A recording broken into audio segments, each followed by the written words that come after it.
मंत्री उदय सामंत जे आहेत तर ते आता रवाना होत आहेत राजभवनाकडे। दादा, राजभवनाकडे तुम्ही आता शपथविधीसाठी रवाना होत आहेत।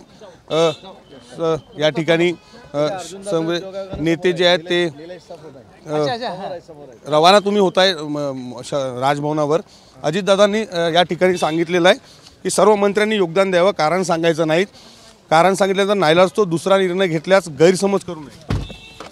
मला असं वाटतं की मंत्रिपदाची जबाबदारी ज्यांच्यावर पडली त्यांनी महाराष्ट्राची सेवा करणं हे क्रमप्राप्त आहे आणि शिवसेनेचे जे मंत्री महोदय आहेत त्यांनी माननीय एकनाथ शिंदे साहेबांना अभिप्रेत असलेलं काम करावं हीच आमची सगळ्यांची भूमिका आहे आणि आम्ही सगळे मिळून महाराष्ट्राच्या जनतेची सेवा करणार आहोत। अजितदादांनी सांगितलं की योगदान सर्वांनी दिलं पाहिजे, नाही तर तेच ते योगदान, याचा अर्थच जनतेची सेवा करणं आहे।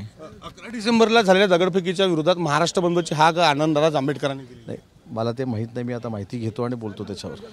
निश्चित तरी होते उदय सामंत। कॅमेरामन विशालसह विवेक गावंडे, TV9 मराठी, नागपूर।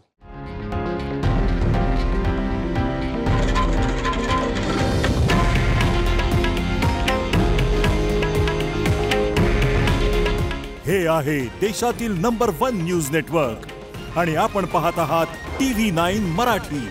काळजी तुमची, हित महाराष्ट्राचं।